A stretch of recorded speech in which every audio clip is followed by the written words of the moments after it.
Que bom. A paz do Senhor para a igreja. Amém. Podem se sentar, queridos. Que honra, que alegria, uma satisfação para mim imensa estar nessa igreja novamente. Eu dizia ao meu amigo e irmão Eliabe, eu dizia a ele assim: Eliabe, eu quero congregar aqui. Eu quero congregar aqui, quero ficar com vocês, porque essa casa é muito aconchegante, muito especial. Essa igreja é uma igreja que é uma referência nesse bairro, meus irmãos. Talvez os mais jovens aqui estão chegando agora e não percebam, não sintam, não entendam, não consigam discernir plenamente essa questão que eu estou falando aqui. Essa igreja é uma referência nessa região, não só pelo tempo em que ela está aqui nesse bairro, né, nesse mesmo local, nesse mesmo tempo, não somente por ela estar aqui muito tempo, mas pelos obreiros que fazem parte dessa igreja, né?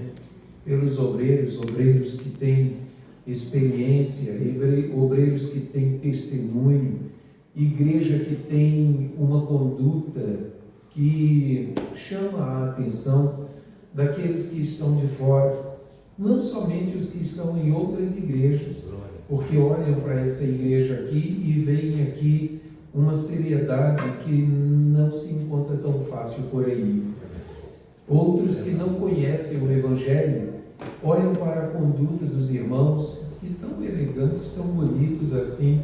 Então, hoje parece até que hoje é dia de festa, dia de domingo, culto de domingo, congresso, todo mundo tão bem vestido, tão bonito, saíram de suas casas. Olha, não parece, mas o fato de você sair da sua casa alinhado, arrumadinho, a roupa não precisa ser de marca, precisa ser limpa e bonita, elegante. Isso é elegância. E aí, quando você sai de casa, quem é casado, sai com a sua esposa, com o seu marido, com os seus filhos, quando a família vem junto para esta igreja, vocês não têm ideia do testemunho de Deus para a vida dos que estão lá fora. E muitos dos que estão lá fora estão olhando, estão percebendo e dizendo: isso é ser crente, isso é ser Deus, isso é ser de Deus. E eu acredito que muitos que olham dizem assim: não sei quando eu vou ser crente, mas se um dia eu for crente, eu quero ser desse jeito.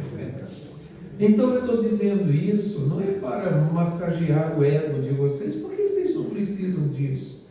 Vocês sabem muito bem quem vocês são dentro do reino de Deus. É somente para que incentivar a cada uma das famílias e cada um dos irmãos e irmãs, jovens, adultos, crianças, a serem testemunhas nesse bairro, para que muitas outras pessoas encontrem aqui o lugar de aconchego. Aleluia. A palavra de Deus diz, e Jesus compara, que a igreja é como uma semente que foi lançada na terra e ela cresceu e se tornou árvore. E essa semente, depois que se tornou árvore, ela diz a parábola que as aves do céu constroem nela, encontram nela o seu ninho. Então, que o Espírito Santo de Deus trabalhe na vida de cada um dos que estão aqui e que fazem parte daqui, mas que não estão agora, que tenham em vocês esse sentimento de fazer dessa casa um ninho, onde todos que aqui se acheguem se sintam acolhidos, confortáveis, compreendidos, aceitos, para que sejam eles também restaurados para a glória de Deus. Amém? Amém. Amados, eu também quero agradecer ao Luan, que estava por ali e sumiu, aqui embaixo agora.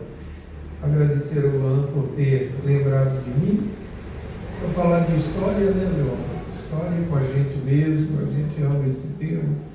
Agradecer ao meu irmão, pastor Eliabe, quando chegou aqui ainda tão, embora ele é muito jovem ainda, né? Mas chegou aqui tão mais jovem, né? Nós trabalhamos até juntos, né? Verdade. Trabalhamos juntos também aqui na cidade. É um amigo de longa data, daqueles amigos que ainda que a gente se encontre pouco e converse pouco, Quando a gente se encontra, parece que foi ontem que nós conversamos, né? De tão chegados que nós somos. Obrigado, pastorzão. Obrigado, Luan, pela lembrança. É um prazer estar aqui com essa igreja refletindo na palavra de Deus e lembrando a vocês que agora vocês têm um vizinho que vocês têm que visitar também. É o vizinho da congregação lá do bairro Amazonas. Tá bem? Eu acho que vocês vão ter um congresso aqui por esses dias, né? Em novembro, né? Pois é, hoje à tarde as irmãs já estavam dizendo lá, pastor, a gente pode ir? Eu, claro, vai lá. E eu disse a eles, só façam só o que Deus mandar. Não fique além nem aquém. Faça exatamente o que Deus mandar, está em boa medida. Então nós estamos juntos, eu estou aqui pertinho de vocês, e se Deus quiser estaremos sempre assim, um ajudando o outro até o dia da vinda do nosso Senhor Jesus Cristo, quando então não haverá congregação do bairro da Independência, nem congregação do bairro Amazonas, nem congregação central, nem nada disso, mas todos juntos em um só Glória a Deus. Em uma só agremiação, em uma só congregação, a Santíssima Congregação dos lavados, remidos no sangue precioso de Jesus Cristo. Glória a Deus. Amados, o tema é muito instigante, muito profundo, muito amplo. É um tema muito histórico. É tão histórico esse tema que até lá no ensino médio, na escola, estuda-se sobre a reforma protestante, né? É um tema muito amplo e eu não quero me ater tanto à história, mas eu quero, na segunda parte do que temos planejado aqui, se Deus permitir, falar com os irmãos as consequências da reforma protestante e qual a influência disso na nossa vida, qual a parte prática, qual a verdade prática da reforma protestante para a minha e para a sua vida, porque se nós estudarmos história, principalmente história da igreja, dentro da igreja, e não trouxer isso para a nossa prática diária, nós teremos perdido muito tempo, não é verdade? Ficará somente a nível do conhecimento, do intelecto, mas a gente quer ir além, a gente quer trazer algo que possa servir para o nosso dia a dia. Mas para isso a gente precisa voltar um pouco na história e eu gostaria de refletir com os irmãos, embora seja uma matéria radicalmente história, eu quero trazer a palavra de Deus aqui para essa história. Amém? Nós todos, a maioria, se não todos, conhecem o suficiente da história da igreja para entender aqueles períodos que aconteceram logo após a morte dos 12 apóstolos. Diz a tradição que o último apóstolo dos 12 escolhidos por Jesus, João, o apóstolo, tem hora que eu não sei se João é apóstolo, teólogo, filósofo, evangelista, ele tem muitos títulos, mas o último dos apóstolos morreu, aí logo depois disso, já nos tempos de João havia uma perseguição dura, implacável contra a igreja do Senhor. Começa em Jerusalém por parte dos judeus, depois ela se amplifica ainda nos tempos de Paulo, o Império Romano, perseguindo a igreja, perseguindo judeus e cristãos dentro de Roma, inclusive Priscila e Áquila também foram perseguidos em Roma. E depois da morte dos apóstolos houve uma intensa perseguição, principalmente por parte do Império Romano, ali coisa de uns 200, quase 300 anos de dura perseguição contra a igreja do Senhor. É um momento de muito amargor, é um momento da história da igreja de muito fel. Por isso que Jesus escreveu uma carta, que ele diz que era a igreja, uma carta escrita à igreja de Esmirna. Esmirna nos lembra de mirra. Mirra, que era uma erva aromática que era usada para embalsamar os corpos daqueles que estavam mortos. Então, esse segundo período da igreja, o primeiro período da igreja é dos apóstolos. O segundo período da igreja é esse período da perseguição, da mirra, da morte, É aquele momento em que os cristãos eram lançados às feras nas arenas. Era aquele momento em que a sociedade de quase todo o Império Romano perseguia ferozmente os cristãos. Eles eram considerados inimigos do Estado romano e, por serem inimigos, eram tratados como inimigos. Mas Deus sempre reservou para si um remanescente fiel. E mesmo em meio a toda aquela perseguição, homens e mulheres fiéis a Deus perseveraram, apesar da iminente morte, eles perseveraram em preservar a palavra de Deus. E com os escritos dos apóstolos escondidos, contrabandeados, enterrados em potes de barro, para que outros encontrassem com muitas dificuldades naturais e perseguições, eles conseguiram preservar a essência do Evangelho, e aquele remanescente fiel conseguiu manter a palavra de Deus sendo pregada em todo o Império Romano. Mas logo após esse período das grandes perseguições, das maiores perseguições, veio um outro período, em que nós chamamos de um período de pergaminhos, de Pérgamo. É aquele período em que a doutrina, a igreja deixou de ser perseguida, a crucificação foi abolida, não era proibido crucificar quem quer que fosse, e a igreja foi ganhando do Império Romano cada dia mais liberdade para pregar a sua fé, para praticar a sua fé. E o cristianismo, agora sem perseguição, ele cresceu mais, mas também ele perdeu em qualidade, porque antes os cristãos precisavam ser cristãos de verdade, porque se não fosse um cristão muito bem radicado no Evangelho, ele não suportaria a perseguição. Então havia uma pureza de Evangelho muito grande. Ao fim das perseguições, então veio um período que a doutrina da igreja, os 66 livros da Bíblia são catalogados, separados.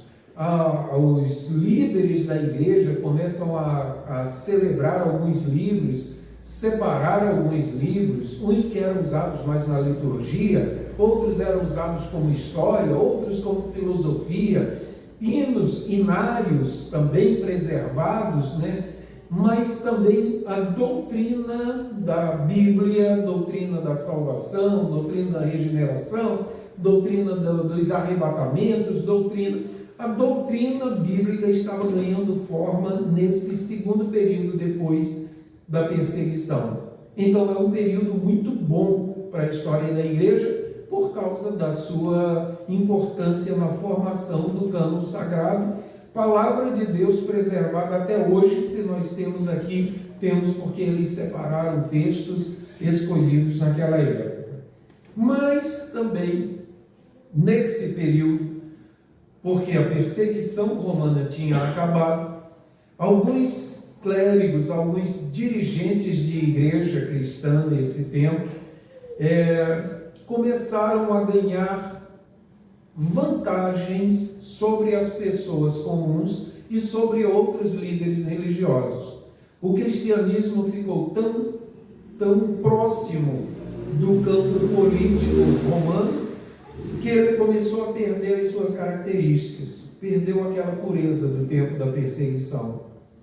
Por exemplo, quem fosse um dirigente da igreja cristã, se ele cometesse algum crime, ele teria o que naquele tempo não chamava assim, mas hoje a gente chama de foro privilegiado. Ele não era julgado, um cristão, um líder cristão que cometesse algum crime mesmo, ele não seria julgado na justiça comum, seria julgado pelos seus colegas, por outros cristãos. Então, imagine só, quanta gente desejava ser cristão, desejava ser líder para fazer coisas erradas e não responder pelos seus atos. Outros, nesse mesmo período, recebiam benesse do Império Romano. Os grandes líderes, principalmente da região que hoje a gente chama de Itália, né? Ali de Roma e seus arredores, eles recebiam salário, né? Recebiam sua ajuda financeira do próprio Império Romano. Então, eles estavam, enfim, uma parte desses líderes estavam corrompidos pela ganância, pelo desejo de riqueza. Tanto que no mesmo Apocalipse, no capítulo 2, ele fala de Pérgamo, né? Fala da literatura, mas ele também diz assim, que Jesus fala contra eles: eu tenho contra vocês os que seguem a doutrina de Balaão. Doutrina fala de sistemática, de organização de preceitos, de norma, de regra. Era uma coisa que era normal ou normalizada naquela época, seguir o mau exemplo de Balaão. Vocês lembram a história de Balaão? Que ele é aquele homem que recebeu dinheiro para amaldiçoar a nação de Israel. De certa forma, o texto está comparando uma parte dos líderes da igreja cristã daquele momento como aqueles que recebiam do Império Romano riqueza e, em vez de abençoar o povo, acabava amaldiçoando o povo da igreja de Deus. Só que não cabe maldição sobre aqueles a quem Deus quer abençoar. Glória a Deus. E dessa forma, apesar da ganância, apesar dos desmandos, apesar dos erros, apesar dos maus dirigentes daquela época, Deus preservou para si um remanescente fiel. E mesmo com toda a corrupção, lá numa vila, numa aldeia, numa pequena cidade, num lugar mais deserto, num lugar mais sensível, mais distante, mesmo nos lugares, num mosteiro pequeno, num priorado minúsculo, num ducado bem esquecido, Deus foi preservando um povo, um remanescente fiel. Deus sempre preserva um remanescente fiel. Independente do que aconteça no mundo, Deus está sempre com aqueles que não se curvam às coisas erradas do mundo. Logo depois desse período, fim das perseguições, a igreja começa a descambar para um lado muito perigoso também. Veja que a gente tem, embora tenha a formação doutrinária, a gente tem aqueles líderes que se deixaram seduzir pelo dinheiro, pela riqueza, pelo poder. Mas também tinha aqueles que começaram a praticar mais intensamente a idolatria. Como é que a gente pode entender como a idolatria se estabeleceu na história da igreja nesse período? A gente diz assim, de repente alguém acordou de manhã e disse, a partir de agora vamos ser idólatras. Não aconteceu repentinamente. Nada acontece na história rapidamente. Tudo acontece lentamente, num conjunto de fatores e de conspirações invisíveis que levam a igreja ou a um determinado grupo social a uma determinada direção. Então nada acontece de repente. Vejam comigo, tinha uma grande perseguição, muitos crentes, Policarpo, Orígenes, muitos fiéis servos de Deus, bispos, pastores, foram torturados, foram jogados na arena, como diz a carta aos Hebreus, cerrados ao meio, viveram errantes, morando em cavernas, era aquele sofrimento. Quando acabou a perseguição, as pessoas começaram a esquecer daqueles líderes antigos que tinham deixado um bom exemplo para eles, o exemplo de fidelidade a Deus. Então eles, leve-se em conta que aquele povo, uma grande parte, não sabia ler. Então quando eles não sabiam ler, o que eles precisavam? Não sabem ler, eu vou desenhar. E assim, a grosso modo eu estou falando, é claro que tem mais detalhes sobre isso, mas somente para os irmãos terem uma ideia de como a idolatria foi se estabelecendo no meio de uma igreja que não tinha idolatria, porque começa com os apóstolos sem idolatria. Passa pelo período das perseguições dos pais apostólicos sem idolatria. Só que agora começa a chegar a idolatria. Por quê? Qual foi o caminho? Bem, eles começaram a desenhar figuras representativas daqueles heróis, daqueles mártires do Evangelho. E também desenhar histórias, passagens dos Evangelhos. Multiplicação de pães, ressurreição de Lázaro, crucificação de Jesus. Por que eles desenhavam? Eles desenhavam porque tinha muita gente que não sabia ler. Então, ver a figura fazia com que eles memorizassem a história. Então, começa com uma forma didática de ensinar à igreja o passado, a história, e de ensiná-los a honrar aquele legado de sofrimento antigo. Só que, aos poucos, o povo começou a se afastar desse preceito de história, de ver e aprender história, e começaram a adorar aquelas imagens. Não somente as imagens, mas começaram a guardar, colecionar e venerar relíquias daqueles períodos antigos. Esse manto era de Orígenes. Essas sandálias eram de Policarpo. Esse aqui foi a cabeça de João Batista. Esse aqui é o prego da crucificação de Tomé. E eles começaram a encontrar e buscar. E isso começou também a virar um comércio naquele tempo. Então, muita gente vendendo objetos, dizendo que era sagrado. Pelo menos cabeça de João Batista devia ter pelo menos umas 10 lá. E com certeza nenhuma daquelas era original, mas era o que havia naquele momento. Bem, então essa idolatria, que a Bíblia chama de idolatria de prostituição. Então, essa idolatria, ela começou a se estabelecer na igreja da Europa. Claro, tinham outras igrejas que não eram idólatras, mas estavam muito radicadas ali. Nesse período da idolatria também, muitos dirigentes da igreja, eles começaram a acumular riquezas. As mais altas autoridades da igreja, principalmente a igreja apostólica romana, a igreja que estava em Roma, ela tinha esse Fausto, esse poder nas mãos.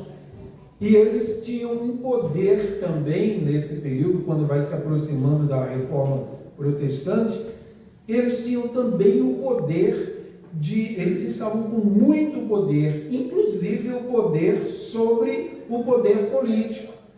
Muitos reis eram postos ou depostos por papas, por líderes da igreja.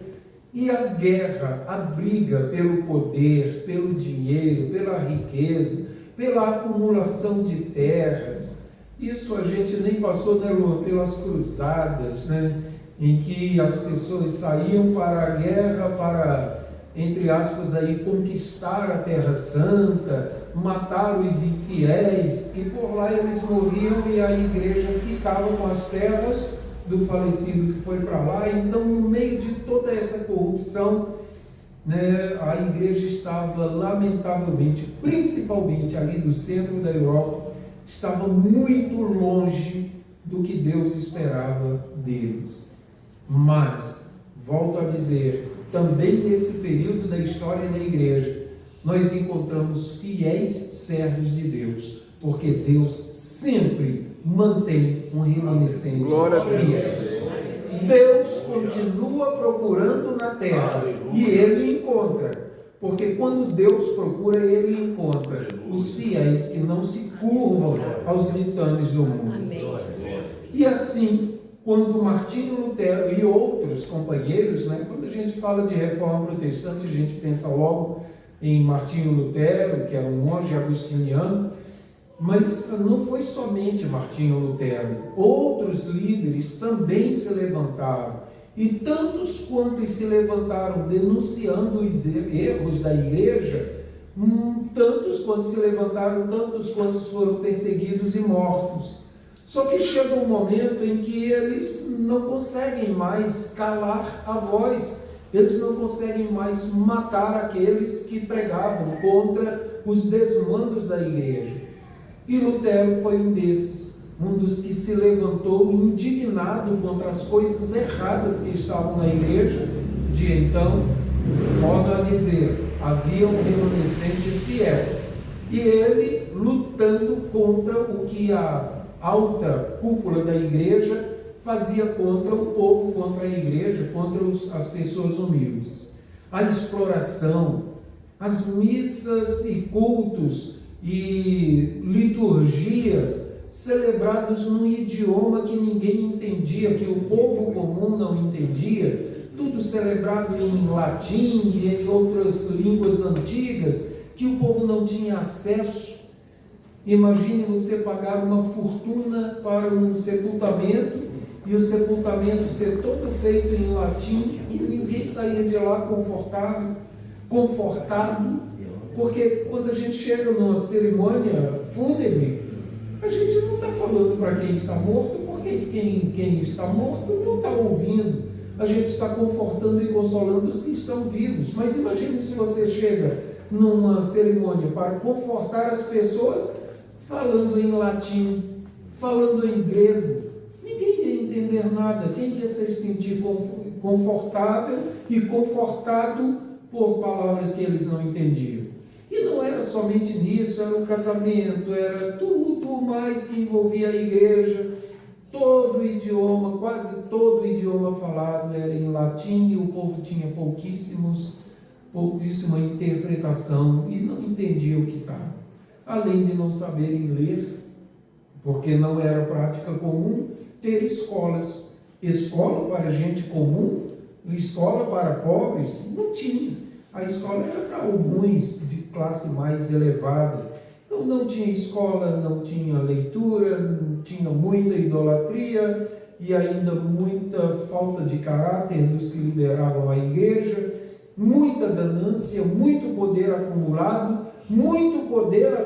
na mão de poucas pessoas, oligarquia, aquele poder concentrado, terras concentradas na mão de poucos, e assim era um caldo de coisas erradas dentro da igreja que se dizia cristã. Nesse momento, inclusive até das coisas que mais nos chamam a atenção, e nós estamos numa aula de história, uma das coisas que mais nos chama a atenção é a venda de indulgências. A gente fala isso, uma parte do pessoal não sabe bem o que é, mas eu acho que quase todos sabem o que é. Indulgência é perdão. Então seria a igreja vendendo perdão. Alguém pecou, chega ao dirigente da comunidade, do mosteiro, do que fosse, e dizia: eu pequei. Aí ele dizia: olha, você tem que pagar tanto, olha, o seu pecado é mais grave que os outros, você tem que pagar 1.000. Ah, mas o seu pecado foi um pecadinho, paga 100. Ou, dependendo da necessidade, olha, a gente está precisando reformar o templo, é melhor você pagar 5.000. Ou seja, vendendo o perdão. Mas, somente para a gente refletir, eles vendiam o perdão. Hoje em dia, vende-se o perdão, mas não é mais por dinheiro.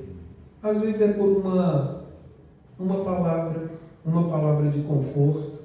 Dias atrás, quem não ouviu por aí, um certo que se chama pastor, porque não é chamado por Deus, ele se chama, Ele se chama pastor e cobrando por orações. Ah, manda aqui, o homem acumulou milhões em dinheiro por orações que ele vendia. A gente sabe que isso até hoje acontece. Aliás, somente a conhecimento de vocês, e a gente não fala isso lá fora, mas é fato histórico. Quem aqui lembra da Jornada Mundial da Juventude que aconteceu aqui no Rio de Janeiro? Durante a JMJ, a Jornada Mundial da Juventude, era o Papa Bento XVI, ele deu indulgência plena ao lar que abrigasse peregrinos. Ou seja, se alguém veio peregrinando para a Jornada Mundial da Juventude e eu abrigasse ele na minha casa, todos os pecados da minha casa estariam perdoados pelo fato. Isso é uma venda de indulgência. Era só eu abrir minha porta a alguma pessoa que viesse, hospedou da minha casa, estava perdoado todos os pecados. E isso, o que faz com isso? Isso anula o sangue, o sacrifício de Jesus Cristo. Então, essas vendas de indulgência, a venda de perdão, a venda de certificado de propriedade de um terreno no céu, coisas desse tipo, né? Tinha um sujeitinho lá chamado John Tetzel, que era um mercenário que vivia, ele dizia, diz a história, a cada moeda que cai no gasofilácio, uma alma sai do purgatório e vai para o céu. Aí alguém lá estava assim, meu pai, meu filho morreu assim e tal, eu vou jogar uma moedinha, e jogava com toda a força, plim, quando batia lá dentro, que alívio, meu fulano foi para o céu. Imagine a cegueira espiritual daquele povo naquele tempo. Aí vocês dizem assim, mas como é que eles se deixavam iludir por isso? Eles não estavam vendo as coisas erradas. Gente, eles não tinham acesso a essa coisa simples aqui, palavra de Deus. Eles não tinham acesso. Uma Bíblia, para ser escrita, levava muitos anos, porque ela era escrita toda à mão. Você já tentou escrever à mão a Bíblia toda assim, com a mão? Com caneta esferográfica e papel? Pois ele tinha que inventar até a pena e a tinta para poder escrever. Então não tinha indústria para isso. Então eles não tinham. E ainda que ele tivesse um exemplar da Bíblia, possivelmente ele não saberia ler. E ainda que ele lesse, ele era proibido de interpretar aquilo que estava escrito. Somente quem podia interpretar a Bíblia eram os dirigentes oficiais da igreja. Já pensou se você não pudesse ter acesso à sua Bíblia? Quantas coisas a gente olha aqui e diz assim, não, a Bíblia diz, e a gente fala isso automaticamente, né? De tanto que a gente tem Bíblia aqui, a gente fala, mas a Bíblia diz, olha, o pastor fulano falou isso, mas a Bíblia diz, isso era terminantemente proibido e praticamente inconcebível naquela época. Era proibido a gente comum ter acesso à Bíblia. Mas duas coisas, entre tantas, acontecem que são revolucionárias nesse momento. Primeiro, começam as traduções da Bíblia no idioma que as pessoas podiam entender. Imagine ele agora que tinha lá em algum lugar uma Bíblia em latim, ele agora morava na Alemanha e tinha uma Bíblia em alemão. Ele morava no Reino Unido e tinha uma Bíblia em inglês. Ele morava em Portugal e agora ele estava tendo uma Bíblia em português. João Ferreira de Almeida, traduzindo lá de vários outros idiomas, lá em Portugal, 1517 em diante, 1520. Ou Cassidório de Reina, 1515, lá traduzindo para o espanhol. Ou seja, começa a partir dos anos 1500, quando o Brasil estava chegando aí os portugueses, a Europa estava começando a olhar para a Bíblia na linguagem que eles podiam entender. E quando ele começa a ler e dizer, peraí, o dirigente lá falou isso, mas a Bíblia está dizendo aquilo. E aquilo, a palavra de Deus, ela é revolucionária, ela é fenomenal, ela, sem ninguém perceber, a palavra de Deus muda toda uma sociedade. Aleluia. Por isso que, atualmente, a internet, os meios de comunicação, querem criar o máximo de distração das pessoas, para que eles não tenham a interpretação e a leitura, porque isso aqui é vida em Deus. Aleluia. Tirando isto da igreja, nada sobra, irmãos. Por que aparecem tantos pregadores absurdos ensinando absurdos? porque o povo que os segue não conhecem palavras de Deus, mas glória a Deus, porque vocês conhecem a palavra de Deus, são instruídos todos os dias. E toda vez que o pastor pega pesado e diz: você faltou à escola dominical, fique com vergonha e comece a vir à escola dominical, porque isto aqui é vida para a igreja e é vida para você. Eles começam a ter a palavra de Deus nas suas mãos, no idioma que eles podem entender. Só que a produção ainda era muito lenta. Aí um certo homem, Gutenberg, ele chega lá, pega começa a fazer de chumbo e de outros metais pequenos carimbos, e ele começa a arrumar aquilo e começa, como diz lá no Nordeste, melava tudo de tinta. Lá no Nordeste a gente não diz suja não, a gente mela. Sujava tudo de tinta assim, ia carimbando as folhas, e aquilo acelerava a produção de Bíblias. E as Bíblias começaram a ser produzidas em uma quantidade maior.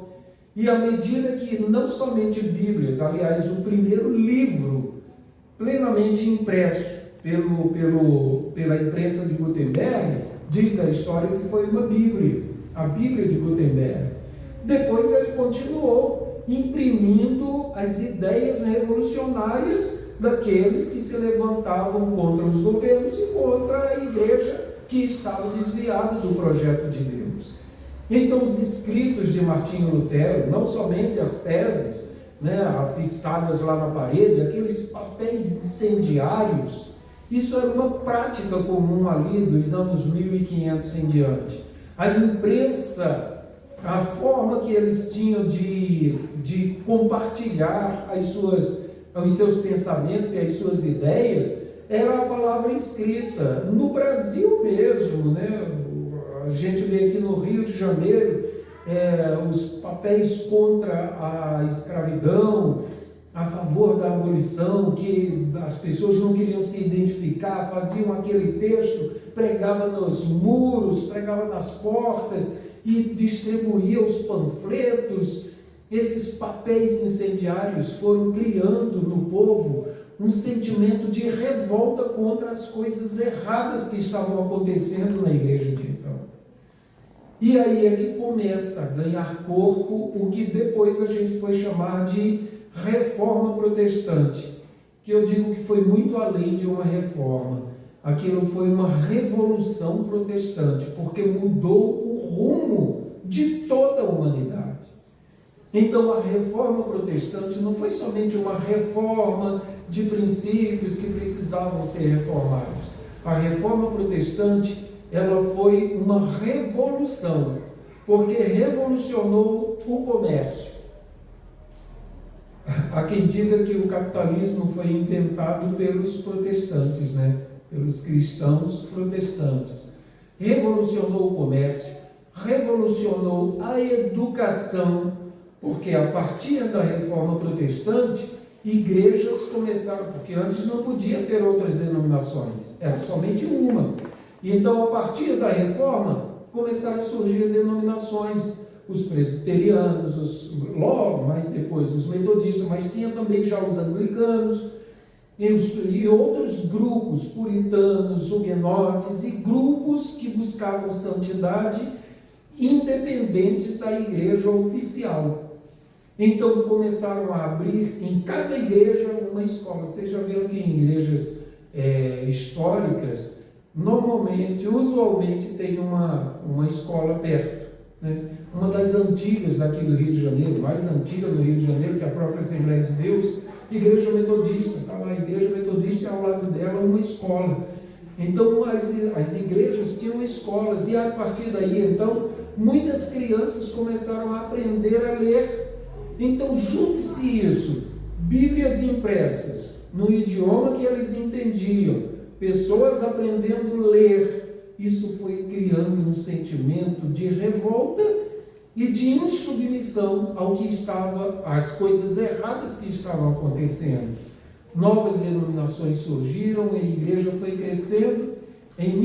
A partir de 1600, com a Revolução Industrial, Bíblia, surgiram as sociedades bíblicas, Sociedade Bíblica Trinitariana, Sociedade Bíblica Britânica, imprimindo Bíblias em idiomas do mundo inteiro, e através dos navios e das estradas de ferro, das locomotivas, começaram a distribuir Bíblias para o mundo inteiro, e o mundo foi sendo alcançado pela palavra de Deus.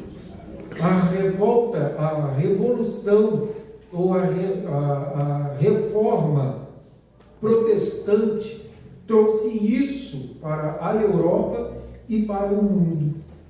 1800 o Evangelho chega na China, 1700 já chegava em Macau, inclusive em língua portuguesa. O Evangelho em 1500 e pouco, 1580 já estava nas Filipinas, em língua portuguesa e em língua espanhola por lá. Então, há uma evangelização mundial a partir da palavra de Deus. Mas agora me diga uma coisa, você aprendeu história da igreja até aqui, mas e eu? O que isso tem a ver comigo hoje? Eu quero findar dizendo assim para vocês, qual é a nossa responsabilidade com aquela reforma que aconteceu há 500 anos atrás? Primeiro, o que isso influenciou a minha vida?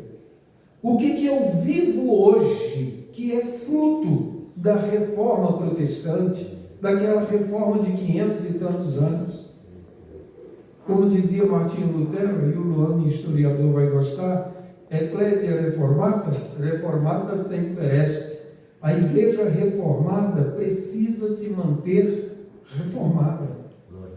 A igreja que buscou os princípios fundamentais do Evangelho precisa manter esses princípios fundamentais do Evangelho. E quais eram os princípios fundamentais? Somente a Bíblia. Não é a palavra do pastor, não é a palavra do clérigo, não é a palavra do dirigente, não é a palavra do presidente, é somente a Escritura. Glória a Deus. Somente a Bíblia é a autoridade doutrinária.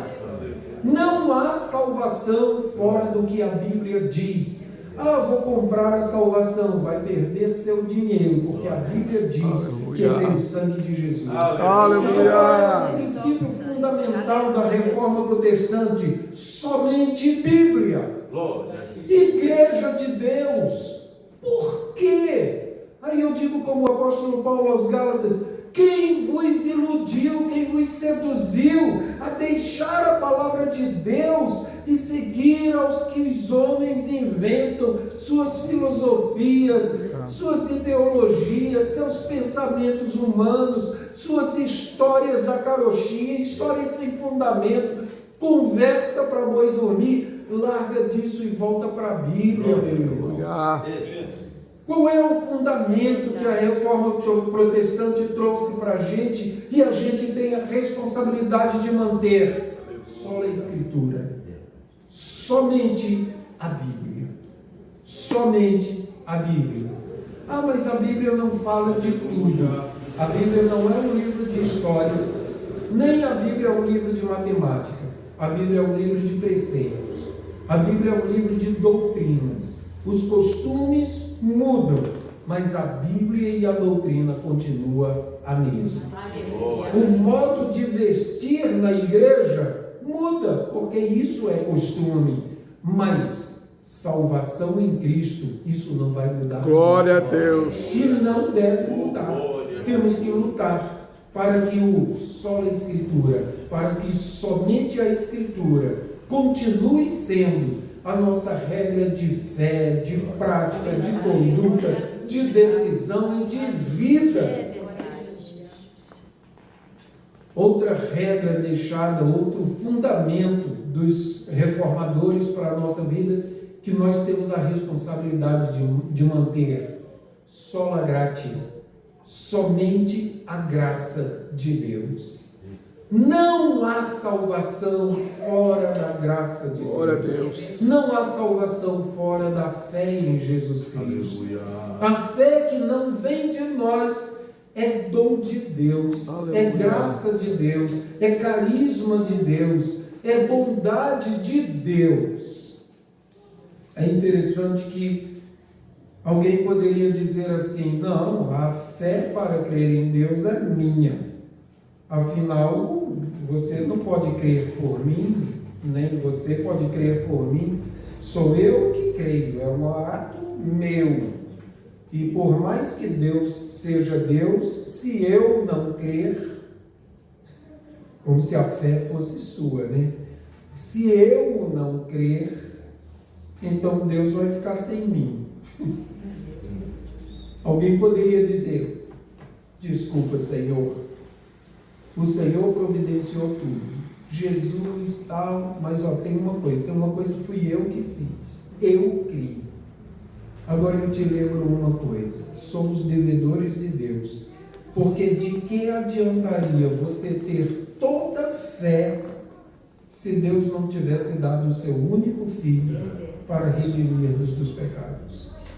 Você poderia ter uma fé do tamanho de um caroço de abacate, comparando com o grão de mostarda. Você podia ter uma fé do tamanho de uma jaca. Você podia ter uma fé do tamanho de uma melancia. Não ia adiantar de nada sem Jesus Cristo. Então só existe, somos devedores de Deus até na nossa fé. Amém. Porque de que adiantava eu ter fé se Jesus, a porta, não fosse aberta por Deus? Se Jesus não fizesse a ponte entre eu e Deus, onde eu estaria? De modo, queridos, que a salvação é somente pela graça de Deus. Glória a Deus. Pela Aleluia. fé no Senhor Jesus Cristo. Aleluia. Fé que demonstra santificação. Porque o escritor aos Hebreus é bem claro quando diz: segui a paz com todos. Isso está falando de comunhão.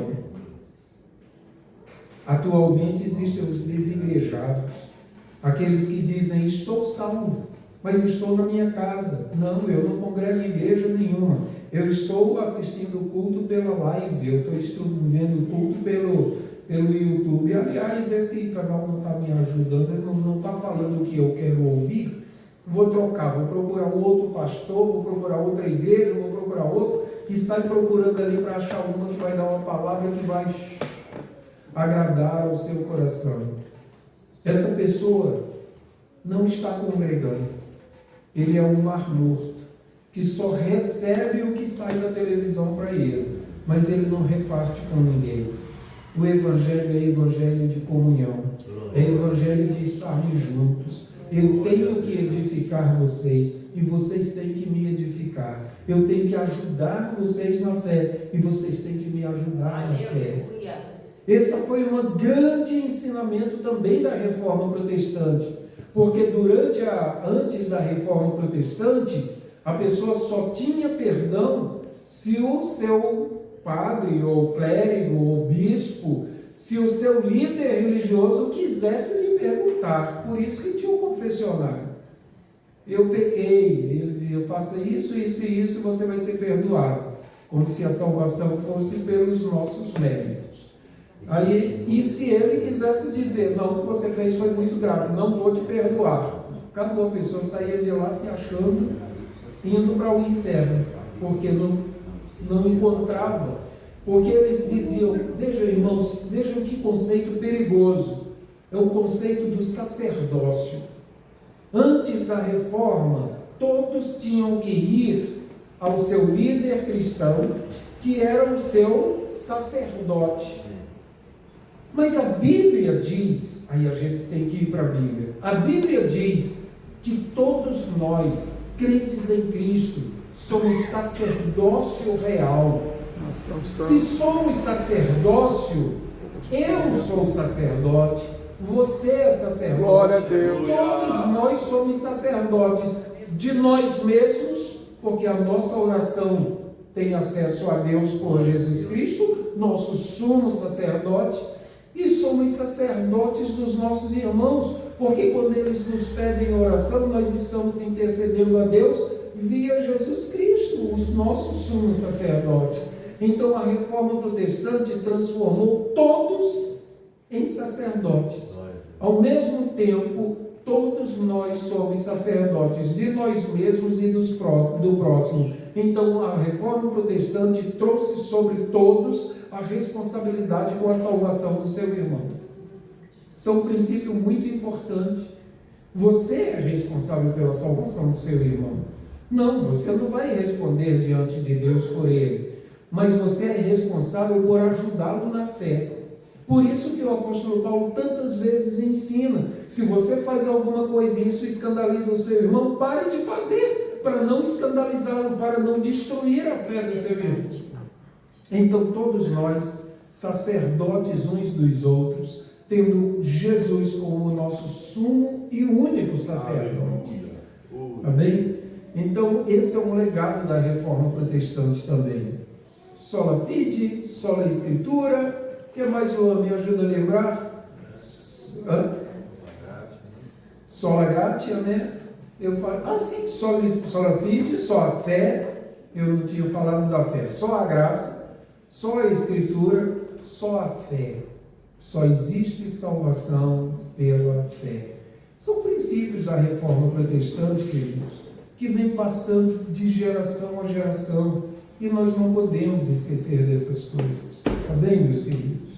Vamos nos manter. Agora, para a prática mesmo da nossa vida, findando aqui, a liberdade que nós temos de ter a palavra de Deus, a Bíblia Sagrada em nossas mãos, a liberdade de ler a Bíblia Sagrada, a liberdade de interpretar, independente dos outros, o que está na Bíblia Sagrada. Interpretar a Bíblia, isto é um bem que é seu, ninguém pode tirar, conquistado na reforma protestante, mas que precisa ser preservado e mantido aqui. Você vai interpretar a Bíblia do jeito que você quiser. Sim, você é livre para interpretar do jeito que você quiser, só que você segue regras. Desculpe o termo, mas regras de hermenêutica, uma palavra tão diferente, regras de interpretação da Bíblia. Você não vai interpretar do jeito que você quer, mas você vai ter norma para interpretar a palavra de Deus. Então, meus queridos, como o próximo dia 31 é o dia da reforma protestante e dia dos protestantes no Brasil, eu quero deixar para a igreja esta reflexão de honrar ao que os que se sacrificaram para que a Escritura estivesse aqui em nossas mãos, para que a fé em Jesus Cristo esteja estabelecida, para que a graça de Deus continue sobre a nossa vida, e chamando a atenção da igreja para levarmos adiante esse legado deixado pelos reformadores. É triste e é lamentável como a igreja, falando de uma forma genérica, tem se afastado do Evangelho de Jesus Cristo. Mas graças a Deus, que durante toda a história, até hoje, Deus mantém o remanescente fiel.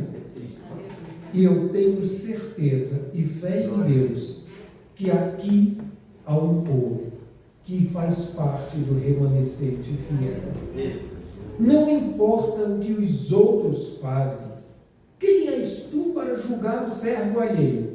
O que os outros fazem não é da nossa conta. Deus não vai nos cobrar o que os outros fazem, mas Deus está olhando como nós vivemos o Evangelho. Nós sabemos de igrejas históricas, Assembleia de Deus, onde o dirigente da igreja senta-se para dirigir o culto e ao lado um cachorrinho. Um cachorrinho no púlpito. Perdoe-me, irmãos. Eu acho que eu estou ficando velho. Estou ficando cansado dessas coisas. Estou ficando cansado da manipulação, que não é de agora, desde quando eu era criança. Estou cansado de manipulação. Se você não fizer o que eu quero, Deus vai quebrar a tua perna. Quantos de nós, mais antigos na fé, já ouvimos isso? Não é verdade? Olha, o pastor mandou você você tem que assumir o coral. Mas eu não sei cantar, eu sou desafinado, eu sou desentoado. Não, mas mandou, e você tem que ir. Deus aperfeiçoa ao longo do caminho e te vira maluco e vai. E lá vai o irmãozinho caindo de paraquedas para fazer uma coisa que ele não tem a mínima habilidade nem chamado de Deus para fazer. E ainda trabalhando sob coerção, porque diz assim: se você não for, eis que o leito de enfermidade de meu Jesus.